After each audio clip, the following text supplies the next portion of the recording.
RRB, NTPC, group D, loco pilot, इस सभी की क्लास में आपको सभी का स्वागत है। यदि आप रेलवे के किसी भी एग्ज़ाम्स की तैयारी करते हैं तो आप सभी का इस क्लास में स्वागत है। ये पेपर हम देखने वाले हैं आरपीएफ एसआई का, जो अभी हाल ही में एग्ज़ाम हुआ था, जो कि दिसंबर में हुआ था, ठीक है, तीन महीने पहले। तो उसी का सलूशन देखेंगे, उसमें भी जीएस का सलूशन देखेंगे किस तरीके से क्वेश्चंस आए थे, और आपको एक आइडिया लगेगा कि भैया तैयारी किस तरीके से करनी है। और हम जो देखने वाले हैं जीएस का पोर्शन, तो इसमें भैया क्या है कि इन्होंने लासा जो है ना, इसका पूछा एलसीएम के क्या होगा। तो एलसीएम आप यदि कॉम्पिटिटिव एग्जाम की तैयारी करते हैं तो सभी को आता ही होगा, ठीक है। तो इसका सी जवाब चुना भी गया था, सी जवाब ही सही है। तो ठीक है, अगला क्वेश्चन मैथ का क्वेश्चन है, ठीक है। और फिर इसके आगे का क्वेश्चन मैथ का ही पोर्शन है। इस तरीके से मैथ के कुछ सवाल से आते हैं, ठीक है। इसमें बार दे रखा है, इसका सलूशन हम करने लगे तो क्लास काफ़ी लंबी हो जाएगी, तो हम लोग इसको स्किप करके हम लोग बढ़ जाते हैं आगे। और चलिए देखेंगे जीएस का पोर्शन किस तरीके से आता है, ठीक है। तो भाई चलने का प्रयास करेंगे जीएस की तरफ। तो कहाँ पे मिलेगी जीएस, ठीक है। तो मुझे लगता है कि जीएस अभी नहीं आई है, कहाँ पे है, ठीक है। आ गए जीएस के ऊपर। तो क्वेश्चंस कहाँ से शुरू होने वाले हैं तो देखेंगे भाई। गोवा आ गया, और क्या पूछा गया है, ठीक है। तो ये रीजनिंग है, और रीजनिंग के बाद में ये हमारा जीएस शुरू हो गया, ठीक है। तो आपको काफ़ी समय वेट करना पड़ा, और फाइनली हम लोग आ चुके हैं जीएस के ऊपर। तो क्वेश्चन क्या कहता है, स्वतंत्रता के बाद भारत को निम्नलिखित में से किस समस्याओं का सामना करना पड़ा था। तो भाई हमारा भारत जब 1947 में आज़ाद हुआ था, तो सबसे पहला सामना जो था निर्धनता का करना पड़ा था। हमारे देश में काफ़ी निर्धनता थी, और फिर इसके बाद में क्या हुआ था, संविधान लागू किया गया। संविधान के बाद में पंचवर्षीय योजनाएं लागू की गई थी, ठीक है, जिसे 5 ईयर प्लान कहा जाता था। इसमें सबसे पहले कृषि और खाद्यान्न चीज़ों को, जिसमें कि हमारा पेट भर सके, उन चीज़ों को योगदान दिया गया था। उसके बाद में जब दूसरी पंचवर्षीय योजना आई तो उसमें क्या किया गया था, उसमें मशीनरी उद्योग इत्यादि व्यवस्थाएं लागू की गई थी, ठीक है। तो आंसर इसका ए ऑप्शन सही हो जाता है। तो अगला क्वेश्चन जो है हमें देखने को मिलता है, निम्नलिखित में से कौन सा विपरीत अधिशेष का सही कार्य है। तो भाई कौन सा है, विपरीत अधिशेष बराबर किसान द्वारा उत्पादित कुल कृषि उत्पाद माइनस कृषि उत्पाद की स्वयं की खपत। तो भैया यदि आप आरपीएफ का एग्ज़ाम देने जा रहे हैं, चाहे वो कांस्टेबल हो या अदर रेलवे एग्ज़ाम हो, तो उसमें इकोनॉमी के क्वेश्चन 2-3 ज़रूर आते हैं, ठीक है। तो भाई इकोनॉमी के ऊपर आप एक बार ज़रूर पकड़ बना के जाइए। निजीकरण का विस्तार करने के लिए भारत की 1991 यानी 1991 की नई आर्थिक नीति में कौन सा महत्वपूर्ण परिवर्तन लागू किया गया था। तो सी ऑप्शन आयोग ने माना है सार्वजनिक क्षेत्र के निर्णय के लिए आरक्षित उद्योगों की सूची को छोटा करना, ठीक है। और यहाँ पे इन्हें नहीं आता था, स्किप किया हुआ क्वेश्चन है। तो चलिए भैया देखते हैं अगला क्वेश्चन आपकी स्क्रीन के ऊपर है, किस तरीके से आप जवाब दोगे। गोवा में बेसिलिका ऑफ बॉम जीसस के निर्माण के लिए इस्तेमाल किया गया पत्थर निम्नलिखित में से किस स्थान से लाया गया था। कहाँ से पत्थर लाया गया था, तो इसका सही जवाब था वसीन। तो वसीन से ये पत्थर को लाया गया था, ठीक है। अगला क्वेश्चन है, पाल वंश के निम्नलिखित शासकों को कालानुक्रमिक क्रम में व्यवस्थित कीजिए। तो पाल वंश में कौन सा काल किस तरीके से पहले था, बाद में था, क्रम लगाना है। तो ठीक है, इसका सही जवाब है सबसे पहले धर्मपाल आते हैं, धर्मपाल के बाद देवपाल, उसके बाद महिपाल, और फिर नेपाल आते हैं। ठीक है, तो इन 4 पाल वंश का क्रम इस प्रकार से था। पाल वंश की स्थापना धर्मपाल के द्वारा की गई थी। ये हमारा इतिहास का क्वेश्चन है। तो इस समय ये पाल वंश से आया, तो अगली बार जो है ना एग्जाम्स में शायद मौर्य काल आ जाए, ना मौर्य काल है बौद्ध धर्म आ जाए, ना बौद्ध धर्म आए तो क्या करेंगे, तो मध्यकाल से भी आ सकता है। ठीक है, तो आप अपनी तैयारी को बरकरार रख के ही जाइए, ताकि वहाँ पे जाने के बाद आपको किसी भी समस्या का सामना ना करना पड़े। तो क्या है, सम्मिलित कीजिए। तो पाणिनि ने मालविकाग्नि मित्रम, तो पाणिनि ने ये वाली रचना लिखी थी। और 3 में कालिदास ने किसकी रचना की थी, तो कालिदास ने रचना की थी क्या कहते हैं, कालिदास महाभाष्य कालिदास से संबंधित है। और पतंजलि ने किसकी रचना की थी ना, पतंजलि ने रचना जो है की थी। ठीक है, तो पतंजलि D1 A1 किस तरीके से भाई, ये वैसे तो मुझे भी नहीं आता है। ठीक है, तो किस तरीके से आप लगाने वाले हैं, D2 हाला। ठीक है, तो हाला ने की थी गाथाश्पस्तिकी। तो इस तरीके से इसका सुमिलित आप अपने हिसाब से कर लीजिए। ऑप्शन स्क्रीन के ऊपर ए ऑप्शन सही है। तो चलिए अगला क्वेश्चन देख लेते। करंट अफेयर से संबंधित क्वेश्चन है। क्या कहता है, पेरिस 2024 पैरालंपिक समापन समारोह में भारत के ध्वजवाहक कौन थे। तो भैया जब पैरा ओलंपिक हुआ था तो ध्वजवाहक कौन थे, इसका सही जवाब आपने बताना है। तो कौन थे, हरविंदर सिंह और प्रीतिपाल, ये ऑप्शन सही है। अगले क्वेश्चन की ओर रुख करते हैं। अगला क्वेश्चन क्या कहता है कि निम्नलिखित में से किसने अटल सुरंग का निर्माण किया था। तो अटल सुरंग सीमा सड़क संगठन के द्वारा बनाई गई थी। अच्छा, एक बात यहाँ पे सीमा सड़क संगठन की आती है तो हमें और कौन सी जानकारी रखनी होती है। तो यदि ये सीमा बॉर्डर रोड होती है ना, तो बॉर्डर की रोड जो होती है वो कौन बनवाता है। ठीक है, तो बॉर्डर रोड बनवाता है रक्षा मंत्रालय। ठीक है, अब अगला क्वेश्चन, अगले विकल्प में कौन सी भारतीय रेल की बात आ गई। तो रेल के बारे में पता होना चाहिए ना। 1853 ईस्वी, आप मत भूलिए। डलहौजी का शासनकाल, लॉर्ड डलहौजी ये अपने आप को ईश्वर भी मानते थे। तो इन्होंने 1853 ईस्वी में मुंबई से थाड़े के बीच 34 किलोमीटर ट्रेन दौड़ाई थी। और ये माल ढुलाई के लिए इस्तेमाल की जाती थी। इन्होंने डलहौजी ने डाक तार आदि सेवाएं शुरू की थी। ठीक है, और प्रधानमंत्री ग्राम सड़क योजना, फिलहाल इससे तो अब नहीं आएगा, ओल्ड क्वेश्चन हो चुका है ये विकल्प। ठीक है, अगला क्वेश्चन देखते हैं। कहता है कि भारत की निम्नलिखित में से किस वर्ष की जनगणना में सर्वाधिक लिंगानुपात दर्ज करा गया था। तो 1991 क्या कहते हैं ना 1901 बी विकल्प सही जवाब है इसका। और सबसे लास्ट वाली जनगणना जो हुई थी ना 2011 में हुई थी, और 2011 के बाद में अभी तक कोई जनगणना नहीं कराई गई है। ठीक है, तो अगला देखते हैं। आत्मकथा अर्धथानक निम्नलिखित में से किसने लिखी थी। तो बनारसी दास ने ये रचना लिखी थी। चलिए अगले विकल्प और अगले क्वेश्चन के ऊपर आते हैं। अगला क्वेश्चन कहता है, निम्नलिखित में से किस वर्ष सरकार ने इरकॉन इंटरनेशनल लिमिटेड में अपनी हिस्सेदारी बेची थी। तो 2023 इसका सही जवाब है। अगला क्वेश्चन, निम्नलिखित में से कौन सा एक शास्त्रीय हिंदुस्तानी गायक है।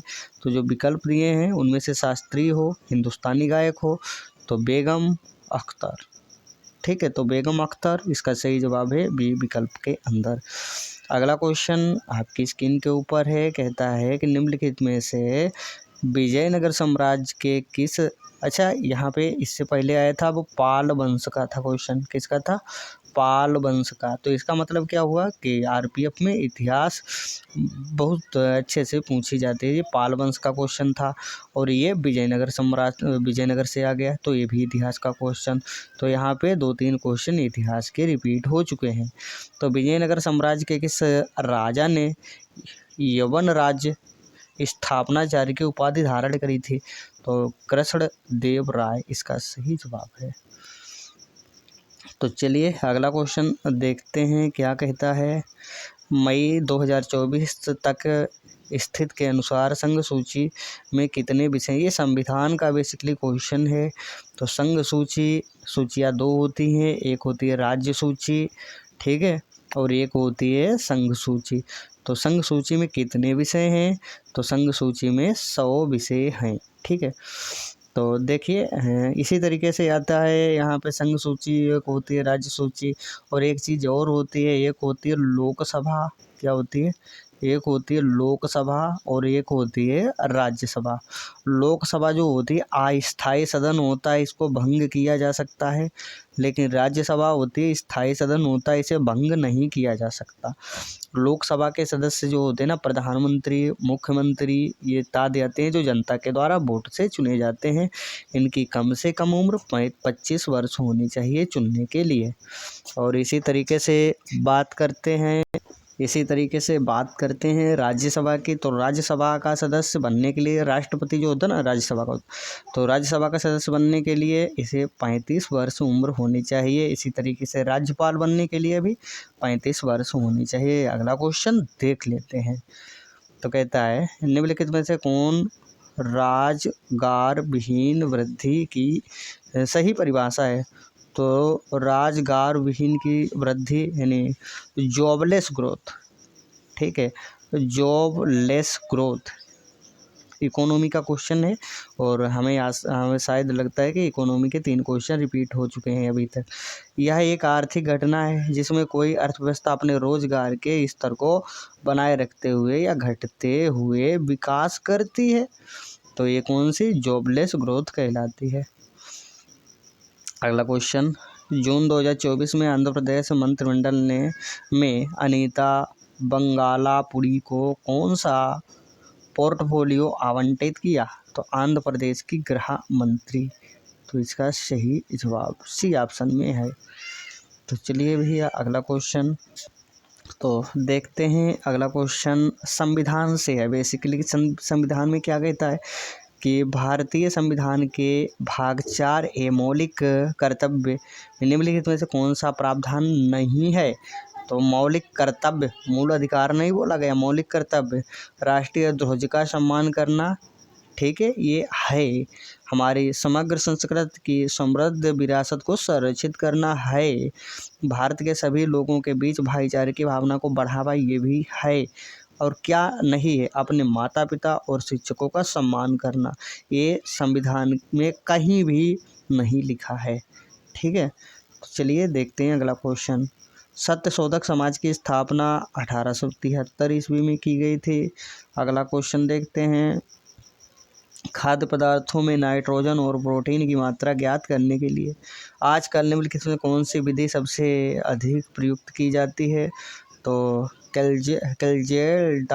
केल्जेल्डाल विधि, ठीक है। तो देखते हैं अगला क्वेश्चन क्या कहता है। अगला क्वेश्चन स्क्रीन के ऊपर है। प्रेरित धारा का दाएं हाथ का नियम किसके द्वारा दिया गया था? तो ये दाएं हाथ का नियम और बाएं हाथ का नियम ये क्या कहता है ना, यदि सबसे पहली बात आपको पता होनी चाहिए, यदि आप आरपीएफ का एग्ज़ाम देने जा रहे हैं तो वहाँ पे क्या आएगा? इतिहास आएगी जिसको हिस्ट्री कहते हैं ना, और इकोनॉमी आएगी, और क्या आएगा? ज्योग्राफी आएगी। ज्योग्राफी के बाद में क्या आएगा सर? यहाँ पे भैया आपसे भौतिक विज्ञान यानी फिजिक्स के भी सवाल आ जाते हैं, ठीक है। तो और फिजिक्स के बारे में काफ़ी जानकारियाँ पूछी जाती हैं। और क्या आता है? और रचनाएं वगैरह पूछ ली जाती है, कौन सी रचना कहाँ से आई है। और इसके साथ साथ एक बहुत ही चीज़ होनी चाहिए जिसको हम कहते हैं ना संविधान, कॉन्स्टिट्यूशन ऑफ इंडिया। तो संविधान भी पूछा जाता है ना, संविधान पूछ लिया। और करेंट अफेयर, बस 6 चीज़ों के ऊपर आपने अच्छे से पकड़ बनाई तभी आपका सिलेक्शन हो सकता है।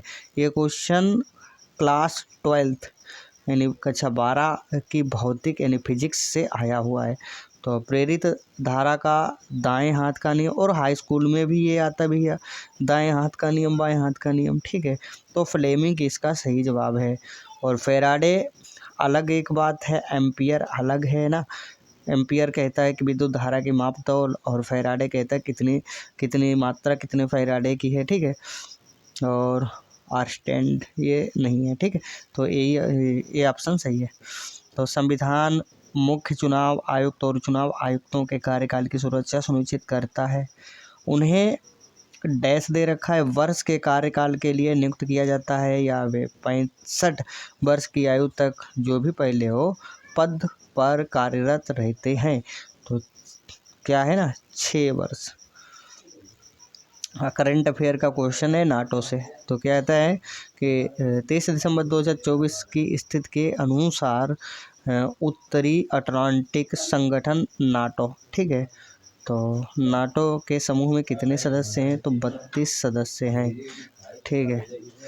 तो अगला क्वेश्चन देख लेते हैं क्या कहता है। अगला क्वेश्चन, हिंदुस्तान रिपब्लिक एसोसिएशन से संबंधित कौन सा सही नहीं है? तो हिंदुस्तान रिपब्लिकन एसोसिएशन सही, राम प्रसाद बिस्मिल ये सही है। इसी के क्या थे मेंबर, अशफाकुल्लाह खां ये भी थे, और शशि चंद्र और ये भी थे, लेकिन सुभाष चंद्र बोस नहीं थे। इन्होंने फॉरवर्ड ब्लॉक की स्थापना की थी, ये फॉरवर्ड ब्लॉक से संबंधित थे। एन चंद्रबाबू नायडू, जिन्होंने 12 जून 2024 को आंध्र प्रदेश के मुख्यमंत्री के रूप में शपथ ली, किस राजनीतिक दल थे? तो टीडीपी, तेलुगु देशमुख पार्टी के थे, बीजेपी की तो मोदी योगी है ना। तो चलिए भाई देखते हैं अगला क्वेश्चन क्या कहता है। निम्नलिखित में से कौन सा संगीत रूप शास्त्रीय कर्नाटक संगीत से घनिष्ठ रूप से संबंधित है? तो गीतम संबंधित है। अगला क्वेश्चन देख लो। तो 5 देशों के कांगो जम्बोट्राम फ्रंटियर कंजर्वेशन एरिया के सदस्यों द्वारा काजा 2024 राष्ट्रीय चुका शिखर सम्मेलन किस महीने में लिमिटनेस जम्बिया में आयोजित किया गया था? तो मई 2024।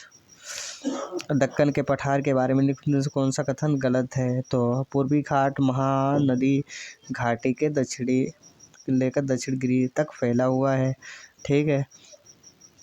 पश्चिमी घाट ये भी सही है, ये भी सही है, लेकिन ये वाला गलत है, बी ऑप्शन सही नहीं है, क्योंकि महेंद्रगिरी पश्चिमी घाट की सबसे ऊंची चोटी है। तो महेंद्रगिरी बिल्कुल भी ये सही जवाब नहीं है, पश्चिमी घाट की चोटी सबसे ऊंची नहीं है। तो निम्नलिखित से कौन सा 2024 में पेश किए गए नए आपराधिक कानूनों के बारे में सही नहीं है ना? भारतीय नागरिक सुरक्षा संहिता, भारतीय न्याय संहिता, भारतीय साक्ष्य संहिता, लेकिन भारतीय दंड संहिता आईपीसी शामिल नहीं है। चलिए अगला क्वेश्चन देख लीजिए क्या कहता है। निम्नलिखित में से कौन सा अधिनियम भारतीय नागरिकता के अधिग्रहण को विनियमित करता है? तो 1955 का। अगला, निम्नलिखित में से किस प्रकार के वनों में पेड़ मुख्य रूप से लंबी जड़ों और गुर्देदार तनों के साथ फैले हुए हैं? तो उष्ण कटिबंधीय पर्णपाती वन, झाड़ियाँ। अगला क्वेश्चन, सत्येंद्रनाथ बोस से 130वीं जयंती जनवरी 2024 को मनाई गई। यह क्या थे? भौतिक विज्ञानी थे, फिजिक्शियन। चलो भाई अगला क्वेश्चन देख लो क्या कहता है। छाछ को गाढ़ा करने तथा ब्रेड और पेस्ट्री के उत्पादन पर प्रयुक्त होने वाली विधि को कहते हैं जिलेटिनीकरण। अगला क्वेश्चन है 1950 में संविधान लागू होने के बाद भारत के सर्वोच्च न्यायालय के न्यायाधीशों की संख्या कितनी है? तो 8 है। 2011 की जनगणना के अनुसार भारत के निम्नलिखित से किस केंद्र शासित प्रदेश जनसंख्या 10 की वृद्धि दर सर्वाधिक है? तो दादर नागर हवेली।